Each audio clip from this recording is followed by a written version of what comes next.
Hey, Foot Clan. Today's show is brought to you by Sleeperbot, and it's an iOS and Android app. And I just discovered this thing this weekend. I'm telling you, it is the most incredible fantasy app because you need to identify sleepers and break out players, and this app does it faster than anybody else. It sends you alerts about sleepers before your league mates hear them. I heard the Terrence West news this weekend before anybody else, and it broke on Sleeperbot first. So do not tell your league mates about it, but go grab Sleeperbot today.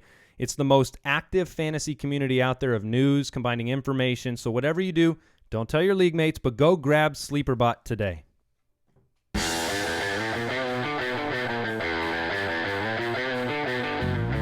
Welcome to the Fantasy Footballers Podcast with your hosts, Andy Holloway, Jason Moore, and Mike Wright. Hello. Hello, it's Labor Day. It is Monday, September 7th, and this is a labor of love, and so we are here. Yeah, because we're working. No breaks today. At least no cut. We weren't cut. We were like the three guys that were not cut. Jason was on the bubble. Whew. But congratulations for making it through. Made it to 75. Wow. Wow, you are the Jared Hayne of the podcast. Yeah, we are here. There's way too much going on. There's way too much excitement about the regular season, which is coming up soon. 3 days to football. No, it's incredible. It's awesome. 3 days. Yeah. And there have been a lot of cuts. All the teams had to get down to 53. And so we are here breaking down the news. We've got a mailbag show today. We're going to go through a bunch of questions. Some of those are week one questions. So I'm super excited about that. Now, we are just coming off of an auction draft. Last night, all three of us participated in a 12-man auction draft where Jason was the auctioneer. How was that experience? It was the worst experience. I tell you what, I have never in my life done an auction draft while being the auctioneer. It was offline, right? So we didn't use the online tools. We did offline, and I had to announce everything. We had a couple guys on speakerphone, so, because they couldn't be there in person. And so I talked for 5 hours straight. And all the while, I just couldn't track my own team because I'm nonstop going bid. At one point, you didn't even eat your dinner. I know, and it was delicious. Raising Cane's right next to me. And, I know, and it stayed there. But at one point, I remember I offered up Duke Johnson, and I had Isaiah Crowell. So just such a great pick to offer up. You know what was amazing is that I didn't even know at that point. This is how distracted I was from my team that I had Isaiah Crowell. I didn't know my own roster. That was our plan worked, Mike. We made him the commissioner. My brain had become spaghetti with being the auctioneer. So I will never again be the auctioneer at an auction draft that I am participating in. Pro tip for the Foot Clan: know who your roster is while you're drafting. Yeah. Yes, it was very funny. I can't say that I'm super happy with. I'm pretty happy with my team. I can't say I was super happy with my experience during the auction draft because if you've been in an auction, a live auction that's not done, with the tools or on ESPN or someplace, it takes a while. And I spent all of my money in a little 10-minute segment. LaShawn McCoy, Le'Veon Bell, Julio Jones, Jeremy Maclin, and then I had almost nothing left and mostly walked around for the next 2.5 hours while I was waiting for $1 bids to be available. And my max bid for like an hour was like $5. That's all I could bid with my budget. And so I just bid $5 on everybody that was brought up and never got any of them. And it was a different experience. Yeah, it was entertaining. So, you entertained us, Andy. Yes. So quick question for the day. What player benefited the most from the cuts that took place this weekend? So that's a little different. It's not what's the biggest cut. It's who benefited the most from these guys that got cut. And we're going to go through them in the news section. But does somebody jump out at you? I mean, I've got ideas myself. The guy who comes to the front of my head is LeGarrette Blount. Myself, and there was quite a few others in the fantasy community of some sleeper hype building on Jonas Gray. Maybe he can take the job if he has a great week one with Blount suspended. But that didn't go so well because Jonas Gray is no longer on the team. So clearly they're invested with Blount as the 1 and 2 down back. I'm going to go with, and I know that this isn't a cut, but I still think same news, it was because cuts were being made. Samesies. It's samesies. No, I'm going to go with Isaiah Crowell because of the trade of Terrence West. With Terrence West leaving, Isaiah Crowell, there finally becomes a little bit of clarity in the Browns. And so both Crowell and Duke Johnson, it was a situation that I wanted to avoid, to be honest, because I thought all three were going to get their own starts at different points.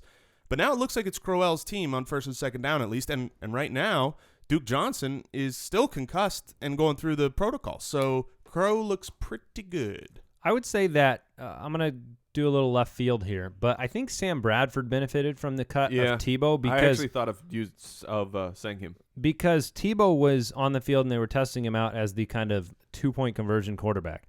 And I do think they're going to go for 2, and Tebow's not there anymore. So I think they kind of just saw what Tebow did and said, wow, Bradford could probably just do that stuff or be more efficient if they need to go for 2. So a little bit more points on the field for Bradford available now. Let me tell you how to follow the show. You can go to us on YouTube. You can visit our YouTube channel. All of our shows are on there. Follow us on Twitter at the FF Ballers. I haven't given out our individual handles in a while, so let me do that. Jason is at JasonFFL. Mike is at FF Hitman, and I am at Andy Holloway if you want to follow us on Twitter. You can visit our website, thefantasyfootballers.com. We've got articles. We've got the ability to submit questions directly to us on there. We actually added a very cool feature, I think, for the upcoming season. If you are desperate for a question, you need an answer fast, we have a system set up where it will actually, if you buy a 3-hour question, it will text us, like no matter where we're at. We all get a text, and we will answer your questions because we know sometimes you have desperate questions that are going on during the season, a trade question, a waiver question, or what do I do? Who do I start? We can't promise you that we'll be right about everything. Otherwise, we would be billionaires and living in Las Vegas. But we will certainly apply all of our knowledge to your question individually. I have an almanac. You do? Oh, wait a second. Did you go forward and... You're making some bad choices of how to use that then, Mike. Yeah, you're not doing well. Well, if you give up everything, then we see how you dress. Then people are going to know that you have the Gray Sports so almanac. In Back to the Future, where he went to get the almanac, have we passed that time now? I don't know, can't because remember where that was. every picture that's posted is fake. So of them saying, "Oh, it's now the future time," and it's actually not. So we need to go watch the movie. Done deal. All right. Well, let me tell you guys. I've been talking a lot about shaving coming up when the Ultimate Draft reports are done, and I am very, very, very excited to talk to you guys about Harry's because I found Harry's about 2 weeks ago. I had been doing some research on who to use to shave, and Harry's is pretty much the absolute. If you've never heard of Harry's, harrys.com, they are the best quality blades at the cheapest price because shaving can be a pain. I feel like right now you either have to get really, really cheap, crappy blades that destroy your face and make me want to hate my life. Ow. Or you're forced into buying those like crazy, it's $32 for an 8-pack of blades and it's just ridiculous. And you got to go to the store and ask somebody to open up the cabinet and all of that. No more of that. Harry's, they like their blades so much that they found these high-quality blades being built in Germany. They bought the entire factory out, and they've got a starter set that is $15. You get a razor, you get moisturizing shave cream, 3 razor blades, and you can use a promo code for us, the Footballers. Use the promo code Footballers, and you get $5 off your first deal. I just ordered this a few days ago. Do what I am doing and go to harrys.com, and Harry's will give you $5 off if you type in our coupon code Footballers. That's harrys.com, coupon code Footballers for $5 off, $10 for a pack that will last you probably 2 months. News and notes from around the league. That is good stuff. I will be ordering that as well. I would rather not rip my neck up when I shave. That would be good. All right, let's talk about the pile of fantasy news that is going on. So major cuts, I'm going to read them off, and you guys can kind of give me your just a tidbit of your perspective on them. But Tim Tebow is cut, Monte Ball, Reggie Wayne, Hakeem Nicks. The Reggie Wayne, apparently he asked to be cut. Yeah. I don't know if you saw that. No, yeah, I did not. Yeah, he asked to be cut. There are rumors going around that he said that the environment wasn't fun. sincerely. He said it was not a fun environment. It was not the environment he wanted to be in. And so he requested the cut, and they complied with it. It was a mutual cut. And he got $450K. Wow.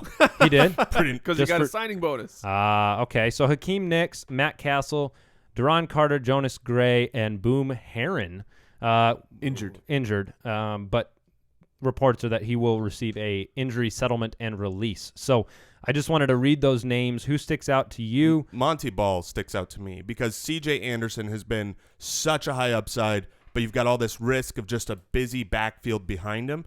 And now I know Monty Ball was already third, but when you cut him, it's very similar to that Crowell and Brown situation. Now you've got clarity, you've got less guys there, and you know C.J. Anderson is going to be the guy. Do you agree? Is that the biggest name for you? I mean, I think the Boom Herron situation caught a lot of people off guard because they just assumed that he was the backup for Frank Gore, and that's not the case anymore. Right. I like the Boom. I don't like that he got cut, but I'm saying for fantasy now you have Josh Robinson. The Colts drafted him. The reports have been that they like him, and so as soon as he is healthy, all signs point to him being the Frank Gore handcuff. So if that's the fantasy news to know. If that's your cup of tea to back up Frank Gore, go ahead and grab Josh Robinson. All right, so Terrence West was traded to the Titans. Christian Michael was traded to the Cowboys. Oh. So talk about those two trades. People kind of freaked out. We had a draft on Friday night where it was our listener league draft, and somebody drafted Christian Michael in the 7th or 8th round or something. Yeah, I think and we all mocked that pick profusely. I believe they were drafting him on the strength of the Turbin injury. And then, hilariously, right after Michael was drafted, the Fred Jackson broke mid-draft, and so I took him with my next pick. Fred Jackson. Yeah. So reports are saying that Michael could be used as a goal line short yardage back in Dallas. Some people think because of the situation, how murky it is, they don't seem to love Randall. We all know what Darren McFadden is. Michael has potential, but I did not pick him up in any of my drafts. What are you guys' thoughts on Michael? I think he's muddy water there in Dallas. I don't think he's going to burst on the scene and take it, and it's going to be a true running back by committee there. I think for me, it lowers a little bit all of the guys there. I think that Joseph Randall is going to get, maybe 2 less carries, and he wasn't going to get a boatload already. So we're not talking drastic things where it's going to affect the Dallas running game hugely, but it's going to give it a little tiny minus symbol on whatever it was. That's my opinion. Now, if someone goes down, if Joseph Randall goes down, then maybe Christian Michael becomes relevant. I'm grabbing Michael everywhere as long as I have. You are? Yes. As long as there aren't if I have a cheap guy, my last pick that I wasn't very happy with to cut, I will cut him. I will grab Michael and I will hold on to him. Now, this is not a week 1 proposition. This is a long-term hold. You are holding him for probably 5 to 6 weeks to really know if Michael can take the job, and I think he has the talent to do it. I have not believed in Joseph Randall. I've said all offseason that I think somebody will show up and be the leading rusher on the Dallas Cowboys, and I think Christine Michael can be that guy. Yeah, I mean, obviously you've been saying that for a long time. So if that's your belief, he's essentially one of those handcuffs you grab for the injury in front. Let me ask you some guys, and I'll compare those type of guys, and you tell me, would you cut this guy in the same exact situation for Christian Michael? James Starks. Yes. Niall Davis. If I have Charles, then maybe I don't. But let's say on all of these teams you don't have the starter. Then I would cut Charles, yes. Ronnie Hillman. I would cut Ronnie Hillman. Would you rather have West in Not Tennessee West, or Michael? I would rather have Michael. Oh. Damian Williams. You wouldn't cut West to get Michael, but I would rather cut have Michael? No, I was misunderstanding you. I would cut Terrence West to grab Michael, yes. Damian Williams. I would rather have Michael. So essentially, Michael. It's all because of the potential to start. That's all the reason is. He's not a handcuff in Mike's eyes. Correct. And I don't – and all those other guys are handcuffs as in they have a guy in front of them who is established who, unless injured, the handcuffs will not see time. I think Michael can earn his way into being the starter. So, okay, that's good perspective on Michael. When all of these bits of news take place over the weekend, and there's a lot of things happening, Twitter kind of explodes, and Twitter wants to find a diamond in the rough. And so James Jones signs with the Packers. People want to know, is he going to be the guy to own instead of Ty Montgomery or Jeff Janis? In my opinion of James Jones is identical to my opinion of Hakeem Nicks, and it is that they are done. They are done as professional football wide receivers. I don't see it. I don't see if there was a place he could do it and have small contributions, it's a team that just lost Jordy Nelson, and he's been on before. But I certainly am not picking up any shares of James Jones in any of my leagues. Do you guys have differing opinions on James Jones? I think he could be valuable in the red zone. We saw that before. But I agree he's lost a lot of what he had. So he's not going to be the same guy. People are saying, oh, the touchdown vulture's back, and he's going to come and get 8 or 9 touchdowns. I think he might grab, 4 or 5 touchdowns, but that's like cap.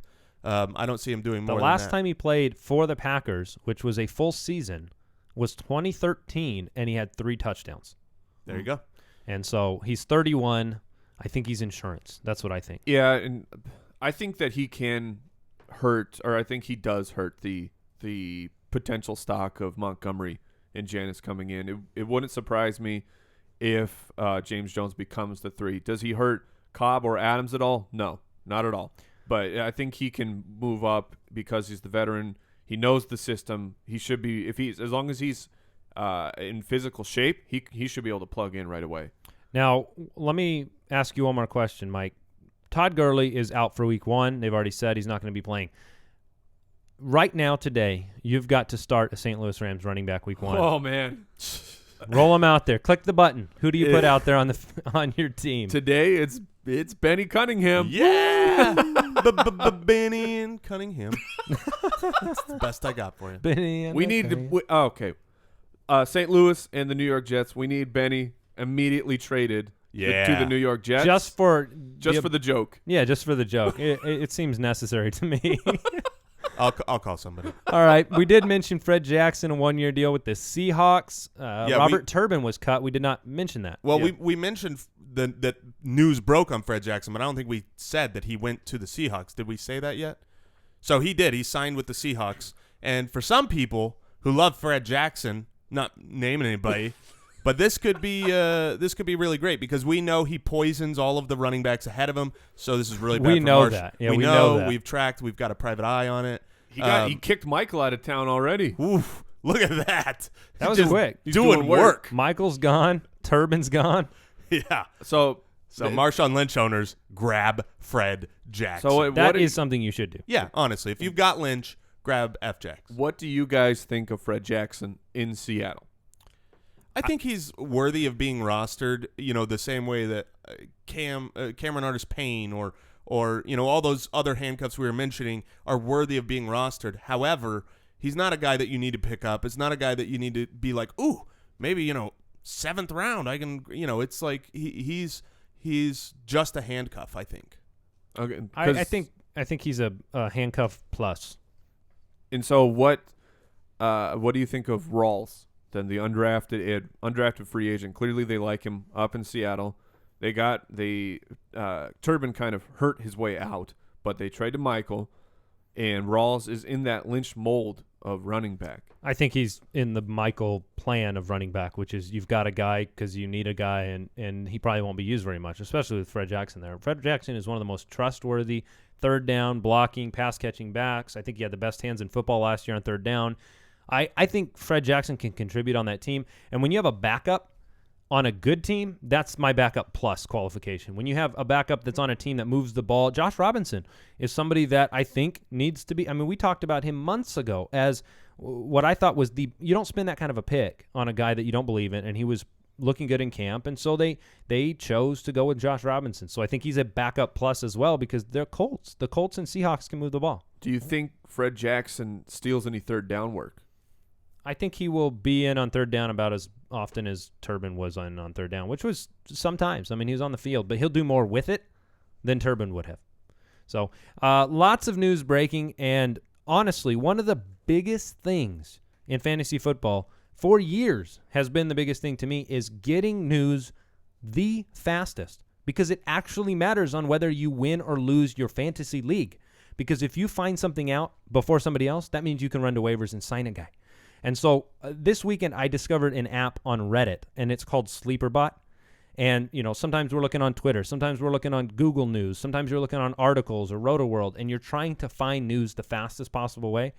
I'm telling you, go get Sleeperbot right now. Yeah, it's and good. do not tell your league mates about it because you will get the news before anybody else. They broke the Christian Michael news. They broke the Terrence West news. I saw Jonas Gray on there first. Yeah, David Cobb to IR broke on there this weekend, and it is awesome. Like, I downloaded it this weekend, and I am obsessed with it. So make sure you go over, grab Sleeperbot. It's on iOS. It's on Android. It's free. It's just a news community, amazing fantasy football app. It also syncs with your leagues, so you can actually get news about your players on your team, injury news, that type of stuff faster. So it is a very, very cool app. And then there are a bunch of members in there that are talking fantasy 24/7. You can ask questions and do that. So yeah, we're in there now. Maybe it's called Sleeperbot, and it's on iOS and Android. Just search for it, Sleeperbot, and you'll thank me. I promise you will thank me. It's a great app. It is really great. All right, one other thing I want to let our listeners know about is on the website, we will be updating the rankings page today. So our week 1 rankings will be up there. So we'll be pulling down the draft rankings. Draft season is over. Your team is there. Actually, some people might still be drafting. So we'll keep a link up there for those people that need to grab our draft rankings. But week 1 rankings will be up. We will be answering a lot of week 1 questions. And I'm just crazy excited to have football that is not preseason. Yeah. It's not fake football. Now it's just fake football. Yeah. Preseason week 4 is brutal too, right? It's just some guys running around on a field, and then if a starter plays, you're just crossing your fingers going, please don't get hurt. Please don't get hurt. Today's a good day for a holiday because you get like a chance to take a real big breath after a worthless weekend of football for the home stretch that's coming. Get ready. Spend the entire day listening to the show and get ready for the season. On loop, yes. All right, let's go ahead and get into the mailbag. We want to answer a bunch of listener questions, give you a lot of perspective for this week. Mailbag. All right, go to the website, click the Submit a Question button. That's thefantasyfootballers.com. You can also leave us a voicemail question. The number for that is 302-464-TFFB. You guys ready? Let's do it. All right, let's go ahead and grab a voicemail question first here. Hi, guys. I have a question about Week 1 starting lineup, and I think it's a beautiful thing that issue is now relevant. Agreed. It is Week 1. Thank the fantasy gods. But we don't thank the fantasy gods for C.J. Spiller, my probable flex play, being out the first couple weeks. So I have a question about who to play at flex. Options are Shane Vereen, Allen Robinson, Reggie Bush, Anquan Bolden, Eddie Royal, Brandon Coleman. I realize none of those are too pretty, but I'd appreciate it if you could help me identify one who you think would be best for a Week 1 flex play. Thanks. All right. Can we answer this question for him? I don't think he's right. I think there is a pretty option. C.J. Spiller. Well, I think there's one other option that's not too bad. Yeah, because he might be available Week 1. That's a good news. point. That would be the first thing to say. Okay, let's hear it. Allen Robinson. I think Allen Robinson is a viable flex play. That's where I would go. So that would be my pick for your team, unless, I think that's it. All right, Chad in San Antonio said this. He said, hey, guys, I drafted Antonio Brown with my first pick this year for my standard league team. He also picked up Martavis Bryant late because he had heard us talk Martavis Bryant up. Yeah, well-deserved. Yeah, so he wants to know what he should be doing when Martavis Bryant gets back. Do I keep Bryant and play 2 wide receivers from the same team at that point, or do you wait and use him for a potential trade? What are your thoughts here, Mike? Because there are other combos in the league we're probably more comfortable with or we would consider rolling out, like Jordy and Cobb, had Jordy been healthy. Mm-hmm. Would you do this, or would you kind of look to trade him? Well, first off, you're going to have to wait 4 weeks to you can field some trade offers. And if somebody comes in and kind of blows you away with the trade, yeah, I would do it. Bryant isn't an untradeable piece, in my opinion. But when he does come back, I'm not plugging him into the lineup immediately. I want to see, does he kind of get punished there up in Pittsburgh as he slowly worked in, or do they throw him immediately back out? And I guess a good indicator of this is how well does Wheaton play in the first 4 weeks. If Marcus Wheaton is doing great as the 2 to replace Bryant, then Bryant is going to see the field a little bit less. If Wheaton falls on his face, then Bryant could be back in quicker than we thought. I agree with that. I think the Wheaton piece is huge because they're talking him up and giving him the opportunity. And so if he has a good 4 weeks, the snap percentage will not be what we thought it would be for Bryant at the beginning of the year. I mean, even in preseason, though, Martavis Bryant's been in the 3rd spot the whole time, and he was tearing it up in preseason. Yeah. I expect no matter what Wheaton does, Bryant's going to come in and be in the 3rd spot. I don't think it's going to really change the snap percentage, and I think he's going to be good. So I would be comfortable starting him in week 5, but I definitely would look to trade either of those guys when they come back just for value because you'll get something. Okay, let's go ahead and grab another voicemail. Hi, guys. This is Charlie from Sacramento. Love the show. I'm doing a high-stakes World Championship draft live in Vegas. It'll be my first time in about a week. This is a 12-man PPR with 3 wide receivers and 2 flexes, so I know wide receivers will go fast. I've got the number 2 overall pick. So my question is this. I'm inclined to go with the running back, either Lev Bell or AP, but looking at the draft boards in this league, Antonio Brown is actually going number 1 overall. So I'm wondering, if Antonio Brown falls to me, should I pick him or should I stick with my guns with the running back?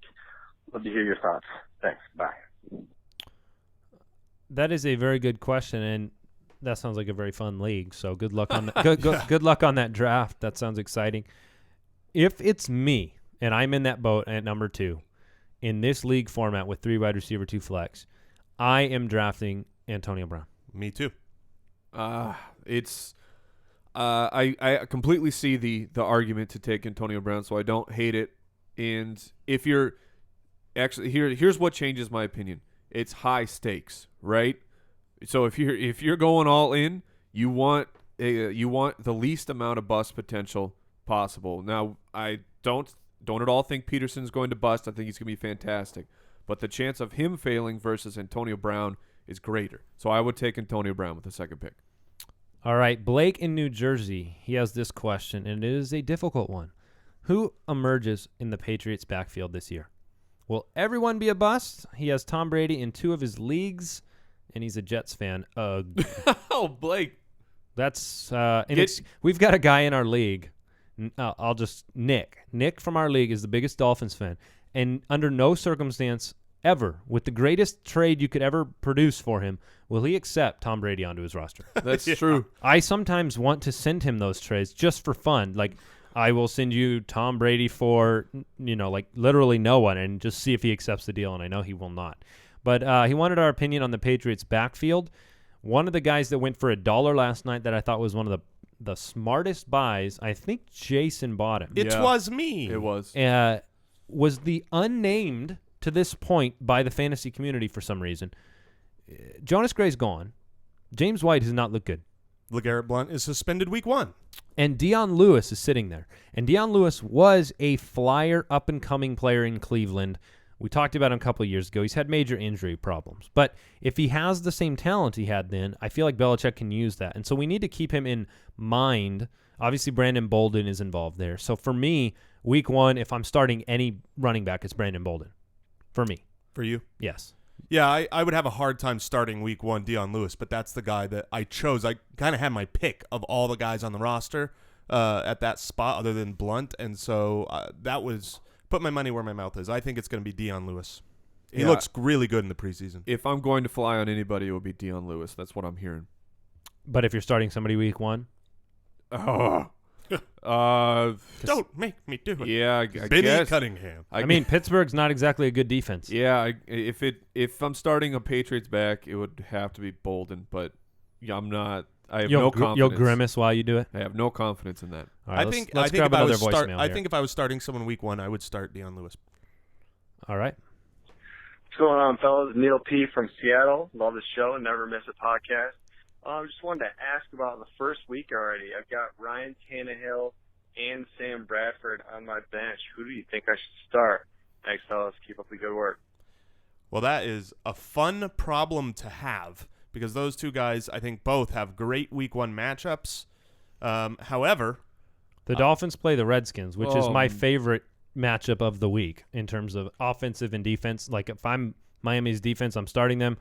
If I have an offensive player on Miami, I'm starting them. yeah, the problem is that Miami could be winning that game pretty well, and that could be Lamar Miller time versus, I don't think Redskins are going to be able to hang with them and keep the points going up. So I would go Sam Bradford in the matchup. I think Vegas has that matchup as the highest point spread.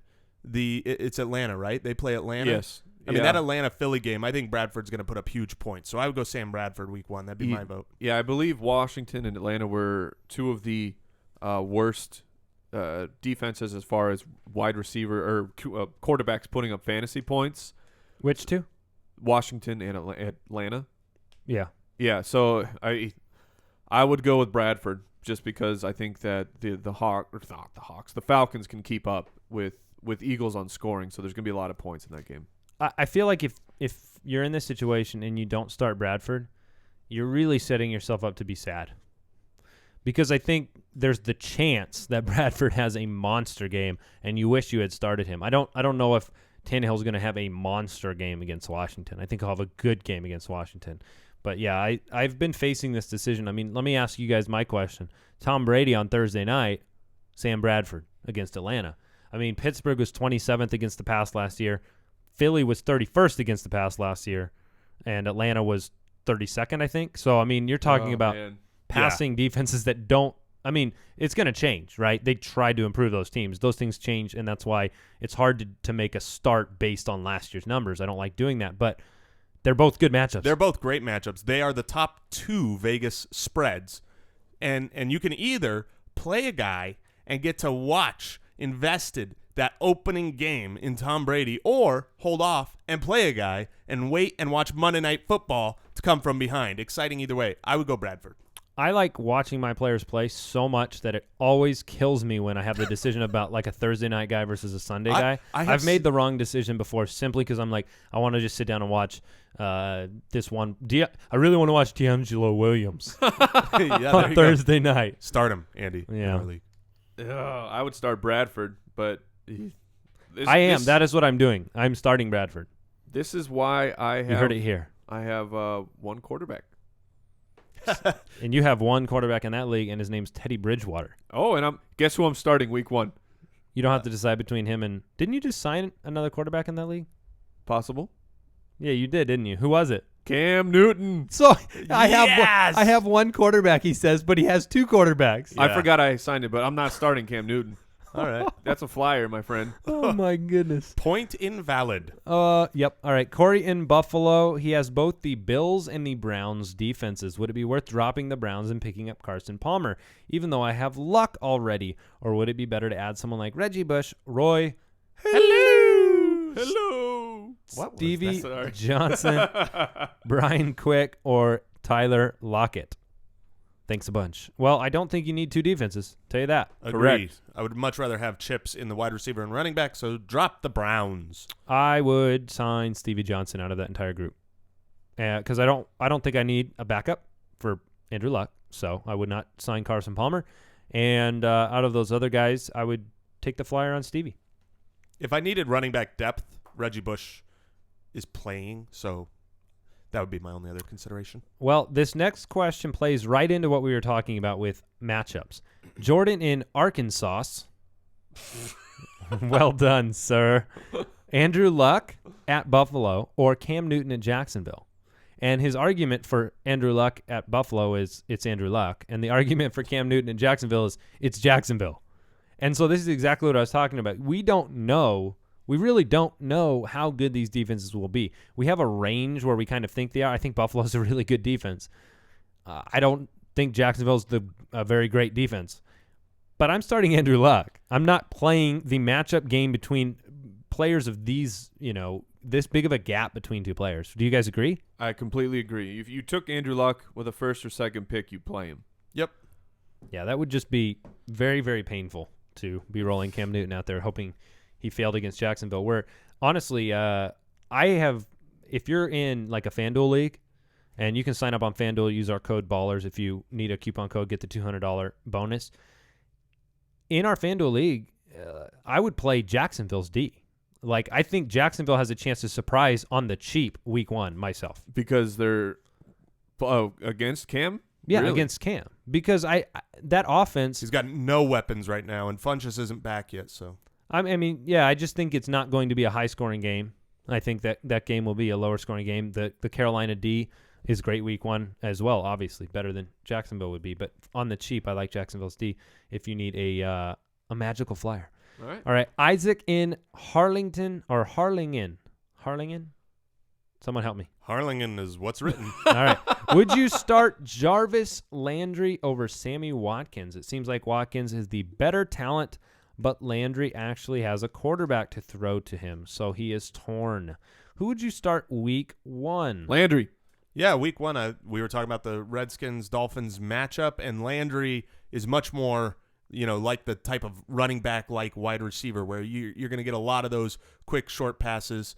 So even if you're up, you're going to be running those type of plays. So I like Landry. This is a risk mitigation type of start to me. Sammy Watkins, I think more often than not, most weeks I'm going to be starting Sammy Watkins in this situation. However, not this game. Not with Tyrod Taylor's first game in the league and not knowing what that offense is going to look like. I think Landry is very safe. He's much like Antonio Brown light in the sense that he gets 5 or 6 catches a week. Kyle in Omaha. I've got Zach Ertz as a tight end, and I'm really looking to upgrade. Yeah, that makes sense. Because he's not playing? Yeah. Should I? Well, he could play. He could play week 1. Fair. But I'd like to have someone I know is playing, maybe? Yep, I agree. At a position you have one player at. Should I offer a fellow Vikings fan Bridgewater and Ertz for Greg Olsen? Yes, but I doubt he takes it. Or is my Bradford to Ertz connection too valuable? No, it is not valuable at all when Ertz is not on the field. Yeah, Bridgewater and Ertz for Olsen would be stealing. So if you can take advantage of the Vikings fan, I would do it. I agree. All right, Nick in Chicago said, "Hey guys, the show is great. It always aids my questions. Who do you think it would be a better wide receiver 3 to pick up? Cody Latimer in Denver or Philip Dorsett in Indy?" And I will add a caveat. I want you to answer this season and Dynasty. Oh, all right. This is a really good question because a while ago it was Cody Latimer. Now there's reports coming out he's losing his grip on that third job. I'm going to go Dynasty is clearly Philip Dorsett for me. I don't think Andre Johnson is going to be long for the Colts, and so I love the future with Andrew Luck. This season, I think I'm going to go Philip Dorsett. Philip Dorsett is my answer to both questions. I agree. All right. 6 I have agreements. fallen out of hope for Latimer. You're out of the hope boat. Hey, if you do not have the trust of Peyton Manning, you do not catch the ball from Peyton Manning. And I am worried about Latimer stepping into that role. He's been talked up so much by the coach as having the ability to have a big year that I'm worried. All right. Drew in Columbia, he says, with Boom Herron being waived, is Josh Robinson worth having as Frank Gore's handcuff? Yes. Yeah. Yep. Josh Robinson's the guy to own. He also offers that beautiful thing called upside if Gore went down, as opposed to Boom Herron, who you kind of saw on the field, who would have been fine as a starter if Gore was down. Robinson offers the unknown upside. Chris in Los Angeles, who should I start week 1? Keenan Allen or Allen Robinson? Now, we know Robinson is going up against the Carolina Panthers defense. So what say you? So Keenan Allen and the Chargers are taking on the Detroit Lions. I'm going to start Allen Robinson in this one. The Lions, I think their defense took a couple hits this offseason, but I think they're still going to be one of the premier defenses of the league, so I'm going to go with Allen Robinson. I think both guys have very bad matchups week 1, and I will take Keenan Allen in this one. So I will go tiebreaker, and in my tiebreaker, I think that there's going to be more points scored at San Diego, so I'm going to go Keenan Allen. All right, Brandon in Denton, Texas. He says, howdy. That makes sense. I'm a C.J. Anderson owner, and he was not able to snag Ronnie Hillman during the draft. Now he's getting a little nervous about the thought of Ronnie taking over at running back 1 at some point during the season. Since running back is his weakest position, his second running back is Doug Martin, he's willing to overpay for the luxury of having Hillman as his handcuff. So he can offer from his bench Crowell, Dante Freeman, Tevin Coleman, or Danny Woodhead. Would you trade any of those guys for a critical handcuff? I would not. Because you own the entire Atlanta backfield. And the potential for one of those two guys in Atlanta to have value over Ronnie Hillman, it's bigger for me than Ronnie Hillman because I'm relying on an injury likely for Hillman to take hold of the role as opposed to just performance. That's my kind of take on it. Who do you think is his RB2? Is it Doug Martin or is it Isaiah Crowell? It's It's Crowell. Isaiah Crowell. Yeah. At this point, it's Isaiah Crowell. I'm kind of with Andy that I don't think I would make the trade, but if I'm going to send any of those guys over, it would be Freeman. All right. So if you have questions that you want to ask, I invite you to go over to jointhefoot.com. We have a community of Foot Clan listeners over on jointhefoot.com. And we all ask questions on there. We all talk fantasy. We all give our opinions. And you can kind of bounce things off one another. It's really kind of a neat community. And that's kind of simply organically come out of this show and this show growing and people buying in and supporting this show. And so we really appreciate our listeners, and some of the best listeners we have are over on jointhefoot.com. They're the best around. Yeah, you sang them that song the other day. Yep. The full song is up there. We'll have to record that. So check it out, jointhefoot.com. We also want to remind you, if you just drafted and you want to get a comprehensive report done, we have that available on the website, so you can get an ultimate draft report. Just go on there, click on the Get Your Ultimate Draft Report button. We've got an interview coming up this week. Chris Harris? No. Cool. No. Nope. We have Nick Mangold, the center for the New York Jets. We will have him on the show this week. We will be on the Chris Harris Show. Ah, that's what it is. That is what you were thinking of. You had it backwards. Yes. So, and I remind everybody, check out Sleeperbot, but don't tell anybody about it. Seriously. I was going to tell them too.